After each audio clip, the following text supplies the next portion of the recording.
एक द्रव्य आगम हुआ करता है, एक भावागम हुआ करता है। आप लोगों ने अभी अपने बीच में शास्त्र समर्पित किया है। यह शास्त्र द्रव्यागम माना जाता है और भावागम का जो संबंध है वो आत्मा के साथ संबंध उसका रहता है। ज्ञान का और आत्मा का जो संबंध है वह पृथक संबंध नहीं है। आत्म तत्व और ज्ञान गुण, इन दोनों का परस्पर में संबंध तादात्म्य को लेकर के है। ज्ञान को पृथक नहीं किया जा सकता। क्यों? इसलिए नहीं किया जा सकता कि आत्मा और ज्ञान का यह अनन्य संबंध है। एक द्रव्यगत जो संबंध होता है उसका नाम तादात्म्य बोला है। ज्ञान को डाला नहीं जाता। ज्ञान भर दो, इस प्रकार भक्तिवशात आप कुछ कह सकते हैं, वह अलग वस्तु, किंतु आपके अंदर ज्ञान को भरा नहीं जाता।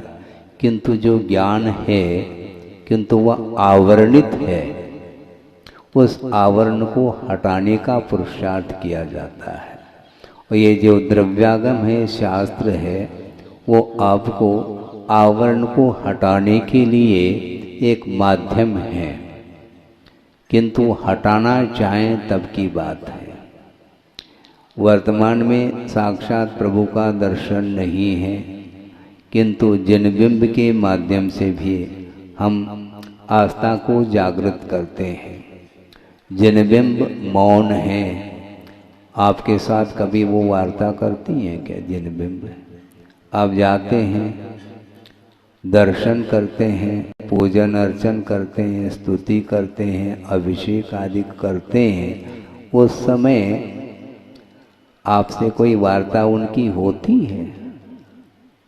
नहीं होती। वो मौन है, स्थापित जनबिंब है। इसलिए इसी प्रकार जो द्रव्य आगम है वह भी मौन है। आपने ग्रंथ खोल दिया, स्वाध्याय करना प्रारंभ आपने कर दी, और जो आप पंक्ति पढ़ रहे हैं उस पंक्ति का अर्थ सही क्या है और विपरीत अर्थ क्या है, इसको आपको समझना है। जिनवाणी बोलती नहीं, वो भी मौन है।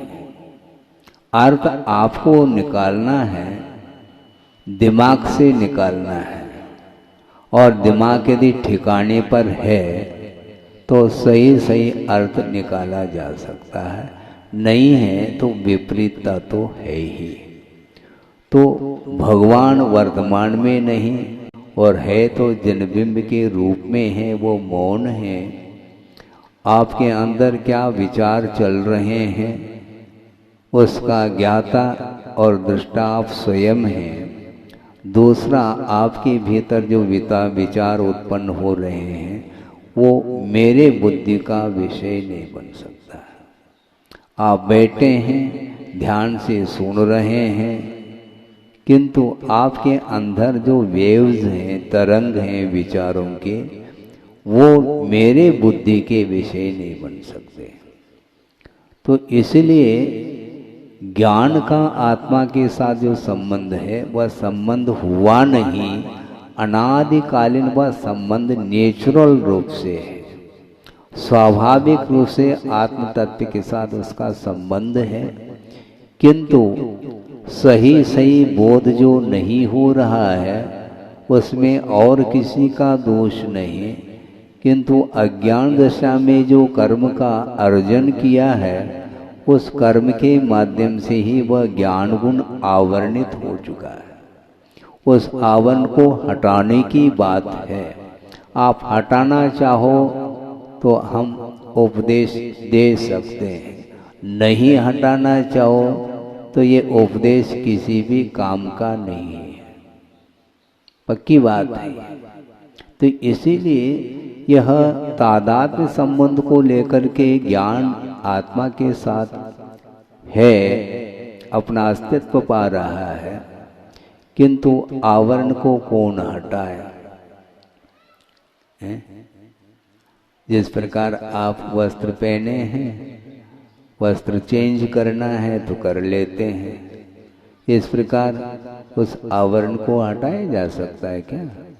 हाथ से नहीं हटाया जा सकता, क्योंकि कर्मों का संबंध हो चुका है, एक क्षेत्रावगाढ़ संबंध हुआ है।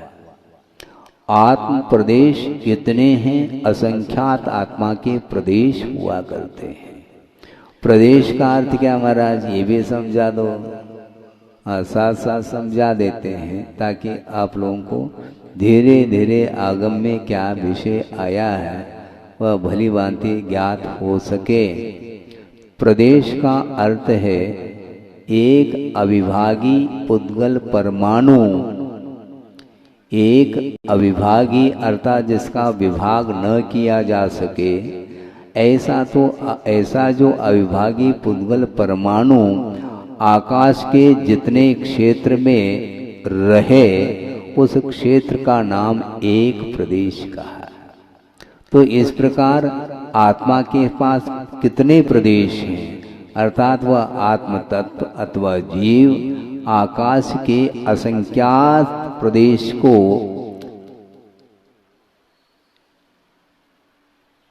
एक प्रकार से असंख्यात प्रदेश को घेर करके रहता है वो जीव। इसलिए उस जीव के पास कितने प्रदेश हैं? असंख्यात प्रदेशी जीव, ऐसा कहा।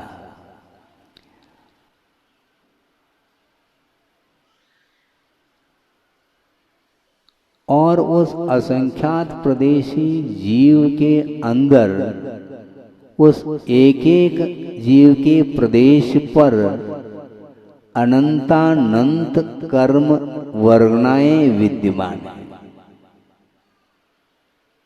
ये सारा विषय आपके लिए नया हो सकता है। नया इसलिए कह रहा हूँ, जो स्वाध्यायशील है उनके लिए पुराना विषय है, किंतु जो स्वाध्याय नहीं करते हैं उनके लिए सारा विषय नया है। कर्म वर्गणाएं उसको बोलते हैं, कर्म के रूप में परिणमन करने की सामर्थ्य को लिए हुए जो परमाणु हैं, उनको कर्म वर्गणाओं की संज्ञा दी है। और वे कर्म वर्गणाएं आत्म प्रदेश पर, एक एक प्रदेश पर अनंतानंत वो वर्गणाएं विद्यमान हैं। और वो सारे आत्मगत राग देशादि भावों के निमित्त को लेकर के वो वर्गणाएं कर्म के रूप में परिणत हो जाती हैं, जिसको बोलते हैं कर्म बंध। बाहर से वर्गणाएं नहीं आती हैं, वहीं पर विद्यमान है वो, उसमें शॉर्टेज संभव नहीं। अनंतानंत एक एक आत्म प्रदेश पर विद्यमान है, वह बुद्धि का विषय नहीं बन सकता, वह केवल आस्था का ही विषय बनता है, क्योंकि आगम का उल्लेख है। आगम के ऊपर श्रद्धान करके यदि चलेंगे तो निश्चित रूप से आपको आगम का ज्ञान होगा, और कौन कौन से आत्मगत परिणाम हैं जिन परिणामों के द्वारा कर्म का बंध होता है, और आत्मगत ही ऐसे कौन से परिणाम हैं जिन परिणामों के माध्यम से कर्मों की निर्जरा भी होती है। इस प्रकार आश्रव और बंध अथवा संवर और निर्जरा के लिए कारणभूत जो आत्मगत परिणाम हैं, उन परिणामों के माध्यम से ही उन कर्मों का आश्रव भी होता है और कर्मों की निर्जरा भी होती है। कर्म दिखाई नहीं देते, कर्म इतने सूक्ष्म हैं, उनको आप देख ही नहीं पाओगे। गुरुदेव ने एक प्रसंग सुनाया था, और वह प्रसंग उन्होंने अपने आंखों से देखा था, और उनके लिए वह प्रसंग उदाहरण बन गया। कुल मिलाकर के गुरुदेव बैठे बैठे से लगते हैं, किंतु उनका उपयोग जहाँ भी जाता है वहाँ उनके लिए वह उदाहरण बन जाता है। निरंतर उनकी दृष्टि चिंतनात्मक होती है। और उन्होंने प्रसंग ये दे दिया, बहुत पुराना प्रसंग, जब दीक्षित नहीं हुए थे, स्कूल आदि जाते थे, उस समय का वह प्रसंग है। घर में बैठे बैठे उनकी दृष्टि गई। किस ओर दृष्टि गई? सुनो, वर्तमान में तो वो मकान, वो घर बहुत कम देखने को मिलते हैं।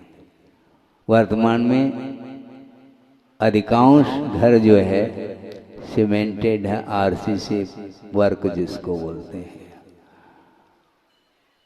उस समय कच्चे मकान होते थे। पत्थर की दीवार उठा दी और उसके ऊपर जो है सफेद जो मिट्टी होती है, उस मिट्टी के माध्यम से उस पत्थर की दीवार को क्या करते हैं, प्लास्टर जिसको बोलते वह कर देते थे। फिर बाद में उसकी घिसाई होती है तो वह चमकने लग जाता है दर्पण के समान। और ऊपर क्या है? टीन है, चद्दर, ओढ़ने का चद्दर नहीं,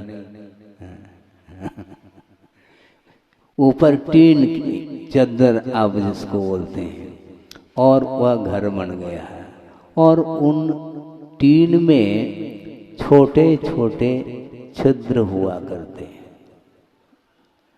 और उस छिद्र में से सूर्य की किरणें भीतर आती, रोशनी, और उन छोटे छोटे छिद्रों के माध्यम से प्रकाश की, सूर्य की किरणें भीतर आती तो उनकी दृष्टि जाती।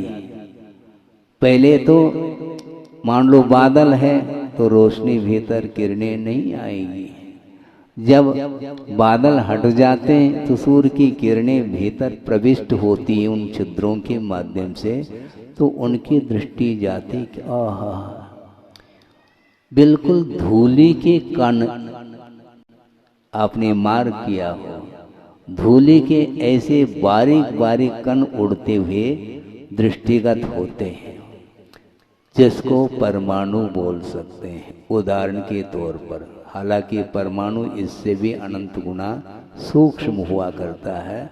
तो जिस प्रकार वो धूली के कण हवा में उड़ रही हैं, वो इसी प्रकार कर्म वर्णाएं भी होती हैं, इससे भी सूक्ष्म होती हैं। वो जिस प्रकार धूली के कण बिना रोशनी के दिखाई नहीं दे पड़ती, उसी प्रकार ये वर्गणाएं, कर्म वर्गणाएं आत्म प्रदेश पर विद्यमान होते हुए भी वह दृष्टिगत नहीं होती। और वो सारी सारी वर्गणाएं आत्मगत रागादिक भावों के माध्यम से उनका परिणमन कर्म के रूप में हो जाता है। तो उन कर्मों का और आत्म प्रदेशों का जो आत्मसात होने का नाम बंध ऐसा कहा है। बंध की यह प्रक्रिया है, दिखाए कुछ नहीं पड़ता, लेकिन यह बंद हो रहा है। उपयोग आपका है, आपके उपयोग में परिणाम उत्पन्न हो रहे मन में, उन विचारों के माध्यम से वो सारी वर्गणाएं भिन्न भिन्न प्रकृति को लेकर के कर्म के रूप में परिणत हो रही हैं। ये व्यवस्था आगम की ये व्यवस्था है।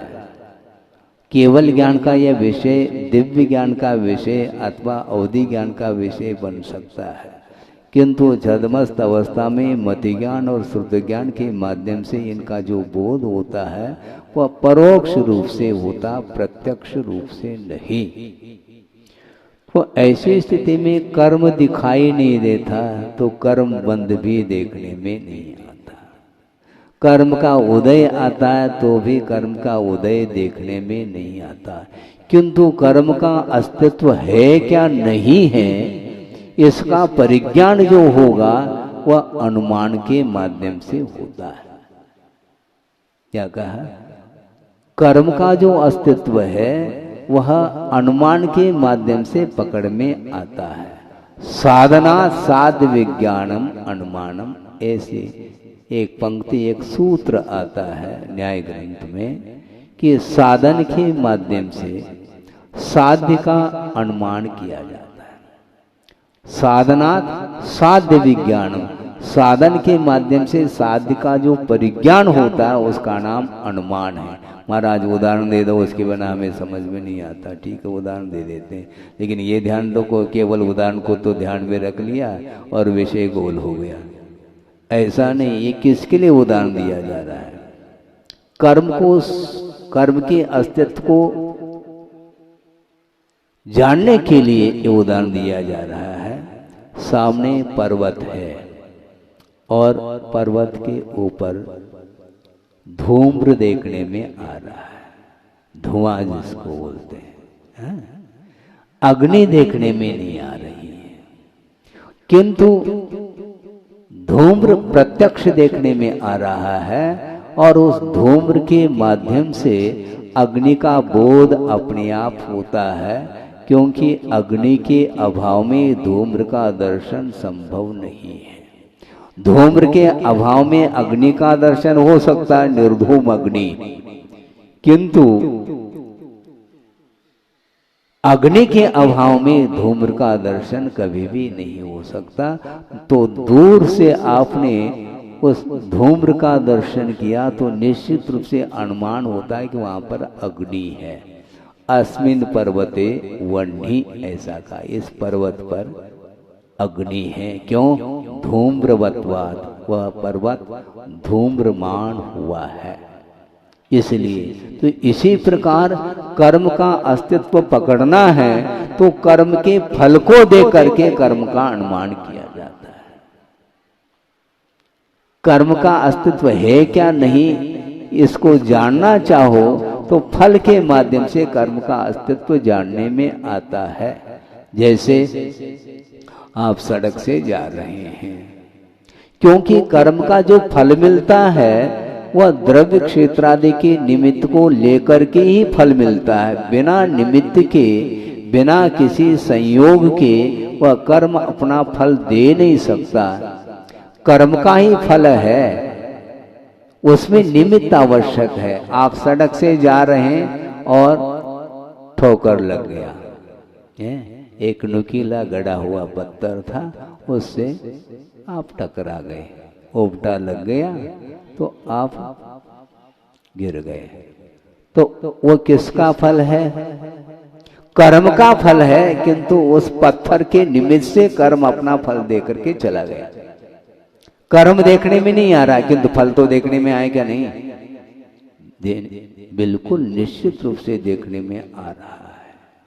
आप हर्ष का अनुभव कर रहे हैं, इसमें भी कर्म का फल है। आप शोक का अनुभव कर रहे हैं, इसमें भी कर्म का फल है। आप राग का अनुभव कर रहे हैं, इसमें भी कर्म का फल है। आप द्वेष का अनुभव कर रहे हैं, इसमें भी कर्म का फल है। आपके अंदर ईर्ष्या जागृत हो रही, यह भी कर्म का फल है। आप संक्लेश का अनुभव कर रहे हैं, इसमें भी कर्म का फल है। आप विशुद्धि का अनुभव कर रहे हैं, इसमें भी कर्म का फल है। ये सारा सारा जो फल मिल रहा है वह बिना कर्म के, सद्भाव के संभव नहीं है। इसलिए गुरुदेव का बार बार ये कहना है, यदि कर्म से बचना चाहो तो नो कर्म से बचो। नो कर्म का अर्थ क्या? कर्म के फल देने में जो सहयोग प्रदान करता है उसका नाम नो कर्म है। प्रत्येक कर्म के फल देने में नो कर्म आवश्यक है। आप बैठे हैं, बैठे बैठे नींद आ रही है, वह कर्म का फल है, ये ध्यान रखो। हाँ महाराज, फिर निद्रा से कैसे बचे हैं? निद्रा से कैसे बचे? निद्रा कर्म की उदीर्णा हो रही है, नींद आ रही है, अच्छी बात है। जिस कमरे में गए हैं नींद बहुत, आप अपने आप को संभाल नहीं पा रहे हैं, कब लेट जाएं, बैठे बैठे लुढ़क रहे हैं आप, इतनी तीव्र निद्रा घिरी हुई है, किंतु वहां पर एक मोटा ताजा लंबा, समझ में आ गया, काला काला नाग बैठा है वहां पर, सर्प है अथवा अजगर है, तो नींद गायब है। क्यों? क्योंकि ठीक विपरीत नौ कर्म की उपस्थिति हुई है, उसका समागम हुआ है। नींद से कैसे बचे? अब बचने की आवश्यकता नहीं, अपने आप ही नींद उड़ गई, निद्रा भंग। क्यों? भय कर्म की उदीर्णा हुई।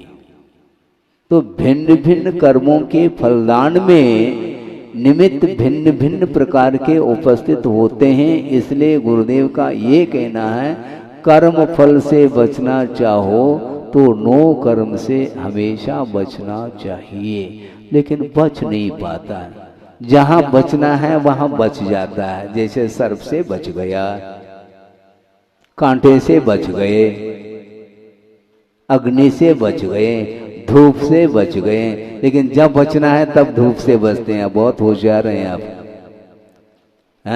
पूस के महीने में धूप से बचते नहीं, बल्कि प्रतीक्षा करते हैं कि एक आध किरण भी मिल जाए हमारे लिए। वह धूप अमृत का काम करता है। और जेठ के महीने में नहीं, धूप सुहाती नहीं। तो ये सारे सारे भिन्न भिन्न काल में वो नो कर्म आपके लिए कर्म के फलदान में निमित्त के रूप में उपस्थित होते हैं।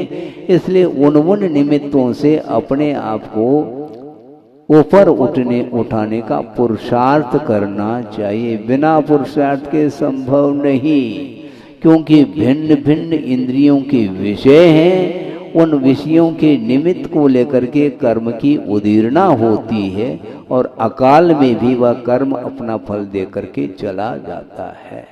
कर्म दिखाई नहीं देता, जैसे धूलि के कण दिखाई नहीं देते, उसी प्रकार कर्म प्रति समय बंध को प्राप्त हो रहा है, किंतु आपको दिखाई नहीं पड़ रहा है। आप सोच रहे हैं हम कर्म से बचें, तुम ताले में बंद होकर के रहो, फिर भी वहां पर कर्म छोड़ेगा नहीं तुम्हें। वो क्यों छोड़ेगा? कर्म को हमने बुद्धि पूर्वक राग द्वेष आदि परिणामों के माध्यम से बांधा है, तो बांधा है तो उसकी निर्जरा भी बुद्धि पूर्वक ही करनी पड़ेगी। अबुद्धि पूर्वक जो निर्जरा होती है उसको आचार्यों ने गज स्नानवत कहा है। हाथी सरोवर में पहुंच गया है, बहुत गर्मी लग रही है और प्यास भी लग रही है, और सरोवर में पहुंच करके वह डूब जाता है, डुबकी लगाता है और प्यास को भी बुझा देता है। गर्मी शांत हो गई और प्यास भी बुझ गई। अब प्यास बुझने के बाद जब सरोवर के बाहर आता है, उसका शरीर बहुत साफ सुथरा हो गया था, जो धूल धूसरित था, किंतु डुबकी लगाने के बाद उसका बदन बिल्कुल स्वच्छ हुआ है। किंतु सरोवर के बाहर आकर के अपने ही सूंड के द्वारा धूलि को अपने बदन पर उछाल लेता है। इससे स्पष्ट है कि स्नान करने की कोई सार्थकता सिद्ध नहीं हुई।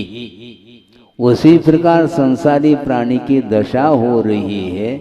इधर कर्म का आश्रव भी हो रहा है और कर्म की निर्जरा भी हो रही है, क्योंकि कुछ समय के लिए कर्म का संबंध हुआ था और स्थिति पूरी हो गई मान लो, तो वह कर्म निर्जरित होगा, किंतु वह निर्जरा मोक्ष मार्ग में सहायक सिद्ध नहीं होती, क्योंकि वह आश्रव पूर्वक निर्जरा है। इसलिए आश्रव पूर्वक निर्जरा मोक्ष मार्ग में सार्थक सिद्ध नहीं होती, किंतु संवर पूर्वक जो निर्जरा होती है वो मोक्ष मार्ग में सहायक बनती है। वह निर्जरा संवर का अर्थ होता है आश्रव को रोकना।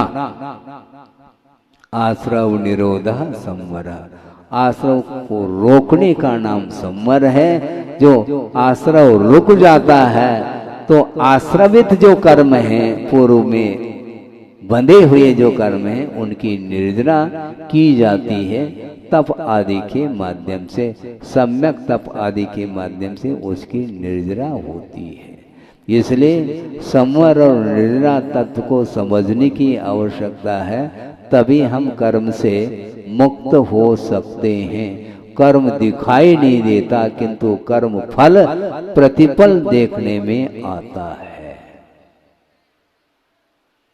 प्रतिफल देखने में आता है, उस ओर ध्यान नहीं जाता। किंतु विपरीत फल जब मिल जाता है तो शोक उत्पन्न होता है, दुखी होता है। दुखी कौन कर रहा है, इस ओर ध्यान दो।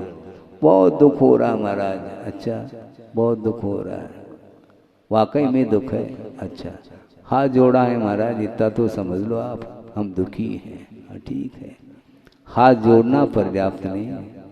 किंतु जो दुख उत्पन्न हो रहा है, तो जब हमने हाथ नहीं जोड़ा था उस समय आश्रव किया है। जिस समय आपने हाथ जोड़ा है उस समय कर्म बंद रुक सकता है, किंतु जिस समय हाथ नहीं जोड़ा किंतु हाथ को दिखाया मान लो किसी को, उस समय निश्चित रूप से कर्म का बंद अच्छे तरीके से बंद किया है। अब उसका फल भोगना है तो आपको अन्यत्र जाना पड़ेगा। बहुत विचित्र दशा है कर्म की, कर्म की लीला अपरंपार है। वो कर्म जड़ है, वह फल नहीं दे रहा है, वो उदय में आना उसका उसकी वह प्रकृति है, उसका वह स्वभाव है। और उसमें जो प्रकृति आई है अपने ही परिणामों के द्वारा उस जड़ में प्रकृति आई है। ज्ञान को आवरणित करने की प्रकृति जो कर्म में आई है वह अपने ही परिणाम के द्वारा आई है। भिन्न भिन्न कर्मों का आश्रय हो रहा है और प्रकृति भिन्न भिन्न पड़ती चली जा रही। ज्ञान के पास ज्ञान को आवरणित करने की क्षमता है, इसी प्रकार भिन्न भिन्न कर्मों की यह स्थिति है। तो इसलिए कर्म बंद करते समय हमें ध्यान नहीं रहता। हाँ, हम मनोरंजन कर रहे होते हैं, उस समय भी कर्म का बंद होता रहता है, लेकिन मनोरंजन में उपयोग लगा है, कर्म बंद की ओर दृष्टि नहीं जा रही है। हाँ? ये जब कहते हैं उस समय मनोरंजन के भाव नहीं आएंगे, क्योंकि उपयोग इसमें जा रहा है आपका। सिद्धांत की ओर जब दृष्टि जाती है तो मनोरंजन समाप्ति की ओर होता है, और सिद्धांत की ओर दृष्टि नहीं जाती है तो चार व्यक्ति बैठे हैं और गप्पा हाँक रहे हैं, गप्पा बोलते हैं, बिल्कुल मनोरंजन चल रहा है। तनरंजन अलग है, मनोरंजन अलग है, निरंजन की बात नहीं करता। तनरंजन, मनरंजन, जनरंजन, दंत मंजन, क्या क्या करता रहता भगवान मालिक है। हाँ बिल्कुल है? हाँ मुख रंजन, वो तो है ही, रक्त रंजित हो रहा है, वो लाल लाल दिखा रहा है, ओठ उसके, ये सब क्या है? आत्मा का स्वभाव क्या है, इस ओर दृष्टि नहीं जा पा रही है।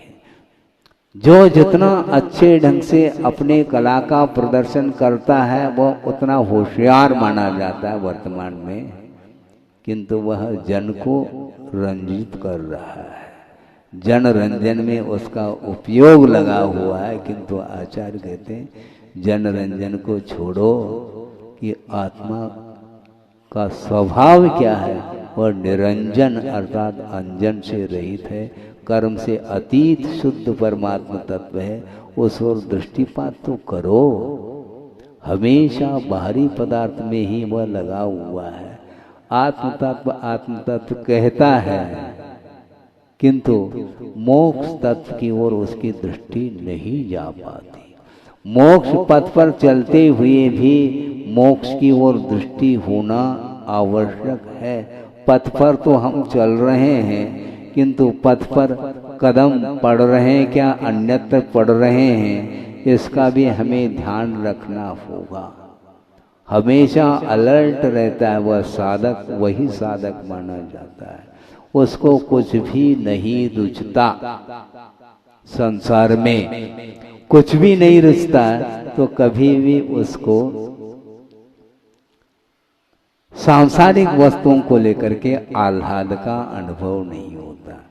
और जो पंचेंद्रिय के विषयों को लेकर के वह आनंदित होता है, तो उस समय आत्म तत्व ओझल होता है उसकी दृष्टि से। पक्की बात है। रौद्र ध्यान को समझना खेल नहीं है। हाँ। क्योंकि 5 इंद्रियों के विषय हैं, उनसे यदि हमारा उपयोग आकर्षित हो रहा है, उन विषयों को लेकर के आह्लाद का अनुभव कर रहा है, इसी का नाम रौद्र ध्यान माना है। रौद्र ध्यान का अर्थ बहुत क्रूरता की आवश्यकता, कोई आवश्यकता नहीं। ये कैसी बात महाराज, केवल आपने किसी को क्रोध आ गया मान लो, मुखाकृति देख लो आईने में, कैसा चेहरा दिखता है। लेकिन इससे भी भयानक है कषाय, लोभ कषाय। और लोभ कषाय की तीव्रता में वह विषयों में डूब रहा है, विषयों के साथ अपना संबंध स्थापित करता है और आनंद का आह्लाद का अनुभव कर रहा है। वंस मोर कह रहा है भीतर ही भीतर। उस समय वह धर्म ध्यान कर नहीं सकता। ये आगम वाक्य है, ये सिद्धांत है। रौद्र ध्यान और आर्द्र ध्यान से बचना खेल नहीं है। कई बार शिविर में बैठ जाओ, निषेध नहीं कर रहा हूं, न कोई आलोचना है? कोई क्रिटिसाइज नहीं कर रहा हूं, किंतु यथार्थ बात क्या है इसको भी हमें समझना है कि वस्तुतः आर्द्र ध्यान के रौद्र ध्यान के जो परिणाम होते हैं उनके लिए सामग्री क्या है। धर्म ध्यान की सामग्री भिन्न है और आर्द्र ध्यान रौद्र ध्यान की सामग्री इससे बिल्कुल विपरीत है। पंचेंद्रिय के विषय जितने भी होते हैं वे ही आर्द्र ध्यान और रौद्र ध्यान के लिए कारण पड़ते हैं, कारण सिद्ध होते हैं। इसलिए धर्म ध्यान की सामग्री क्या महाराज, और क्या, देव शास्त्र गुरु अथवा पंच परमेष्टि की आराधना करने से धर्म ध्यान होता है। लेकिन इसमें मन बहुत कम लगता है। शायद इसमें आनंद का अनुभव भी मात्रा के परसेंटेज में कम आता होगा, किंतु विषय सामने आते ही कब धर्म ध्यान समाप्त होता है खुद को भी ज्ञात नहीं हो पाता। इतना प्रभाव रहता है उन पदार्थों का, विषयों का। इसलिए वह साधक, वह प्रौढ़ साधक माना जाता है। सामने विषय दृष्टिगत होते हुए भी ग्रहण करने का भाव उसके अंदर मन में भी नहीं आता। क्यों? क्योंकि वह विषयों का स्वरूप क्या है ज्ञात हो चुका है। क्योंकि ये संसार के लिए कारण है, मुक्ति के लिए कारण नहीं है। इसलिए पंचेंद्रिय के विषय उपादेय नहीं, ग्रहण करने योग्य नहीं, किंतु छोड़ने योग्य है, ऐसा कहा। और जो छोड़ने योग्य पदार्थ है उनको लेकर के आह्लाद का अनुभव करता है, और जो ग्रहण करने के योग्य जो पदार्थ है उनके प्रति वह उत्साहित नहीं हो पाता। ऐसा क्यों होता है महाराज? क्यों मत पूछो। क्योंकि अनंतकालीन यह संस्कार है, मोहजन्य संस्कार, उनको समाप्त करने के लिए अपने लिए कौन से साधन हैं? तो केवल पंच परमेष्टि ही एकमात्र साधन है भव समुद्र से पार कराने के लिए। भव समुद्र से आप पार होना चाहते हो तो निश्चित रूप से आपके हृदय में पंच परमेष्टि विराजमान होना पंच परमेष्टि का दर्शन हो सके अथवा न हो सके अलग वस्तु, किंतु बुद्धि के माध्यम से, स्मरण के माध्यम से अपने हृदय में उनको विराजमान कर सकते हैं और निरंतर उनकी आराधना की जा सकती है। साक्षात यदि दर्शन हो जाए तो अच्छी बात है, पुण्य का उदय है। मान लो नहीं भी है तो भी जिस प्रकार प्रत्यक्ष दर्शन करने से जो आनंद का अनुभव, जो वैराग्य का भाव उमड़ आता, उसी प्रकार परोक्ष में भी देव गुरु शास्त्र सामने विद्यमान नहीं है, फिर भी अपना उपयोग उसमें लगा सकता है। इसलिए गुरुदेव ने एक बार कहा था, समय आपका हो रहा है, 9:30 बज गया है, बजने को है, तो बजेगा वो है। सुनते समय उपयोग लग जाता है, भाव विभोर हो जाते हैं, इसलिए समय का पता नहीं चलता। तो गुरुदेव ने ये कहा था, ग्रंथ खोल करके स्वाध्याय करने की आवश्यकता नहीं, बंद करने के लिए नहीं कह रहे हैं, उनका आशय पकड़ो। उन्होंने ये कहा कि मात्र ग्रंथ खोल करके पढ़ने का नाम स्वाध्याय नहीं, किंतु खुली किताब है। 3 लोक के बारे में सोचो। जगत काय स्वभाव हुआ सम्यक वैराग्यार्थम। सम्यक अर्थात संसार से भीति उत्पन्न होती है जगत के चिंतन करने से, क्योंकि इस लोक में अनंतानंत जीव हैं जो कि अपने अपने कर्म के फलस्वरूप विभिन्न प्रकार के पर्यायों को प्राप्त करके दुख का अनुभव कर रहे हैं। इस प्रकार कौन बता रहा है? आगम ही तो बता रहा है। आगम में केवल पढ़ने को मिल रहा है, किंतु साक्षात इस लोक का अवलोकन करते हैं तो निरंतर वह दृश्य सामने दिखाई पड़ता है कि महाराज मनुष्य गति में आपने नारकी दृश्य भी देखा है क्या? नारकी दृश्य तो नहीं देखा महाराज।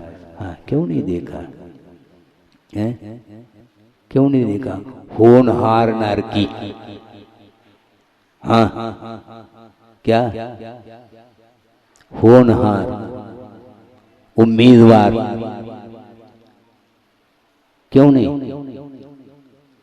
जो व्यक्ति निरंतर धर्म को भूल करके विषयों में ही डूब रहा है, तो वह होनहार क्या उसका होगा? मुझे बताओ। क्योंकि आगम ये कह रहा है कि बहुत आरंभ और बहुत परिग्रह के माध्यम से नरक आयु का बंध होता है। नारकी नहीं करता नरक आयु का बंध। नरक आयु का बंद करने वाला कौन स्वामी है? मनुष्य अथवा तिर्यंच है। देव मर करके नारकी नहीं बन सकता, नारकी बन करके उसी भव से नारकी नहीं हो सकता। किंतु जो मनुष्य और तिर्यंच हैं, वे इतने अत्यासक्ति के कारण विषयों के प्रति जो अति आसक्ति है, लालसा है, तृष्णा है, उसके माध्यम से वह नरकायु का बंद करता है। इसलिए उम्मीदवार नारकी तो यही देखने में आता है। बड़े बड़े यांत्रिक जो कत्ल खाने खुले हैं, स्लॉटर हाउस, वहां पर क्या देखने में आ रहा है? नारकी दृश्य देखने में आ रहा है। वहां पर हजारों की संख्या में बड़े छोटे पशुओं का वध कर रहे हैं। वह वध करने वाला व्यक्ति भावी नैगमनयापेक्षा अयम नारकी, भावी नैगमनय की अपेक्षा से वह वर्तमान में नारकी बोल रहे हैं उसको, क्योंकि वही तो जाएगा और कौन जाएगा? जाएगा कौन? जो तिर्यंच है वो भी जाएगा, क्योंकि उसके भीतर भी अत्यंत संक्लेश परिणाम है, और जो वध कर रहा है उसका क्या ठिकाना।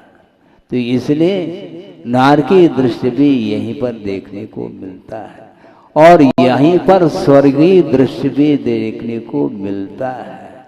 क्योंकि उपलब्ध वैभव के प्रति उपेक्षा भाव रख के, त्याग के भाव के साथ जो साधना कर रहा है, साधक है, चाहे वह अनुव्रती हो, चाहे वह महाव्रती हो, छोटे छोटे नियम उपनियम लेने वाला व्यक्ति आस्था के साथ यदि धर्म की आराधना कर रहा है तो उसकी वह आराधना यहाँ पर स्वर्गीय दृश्य के रूप में देख सकते हैं।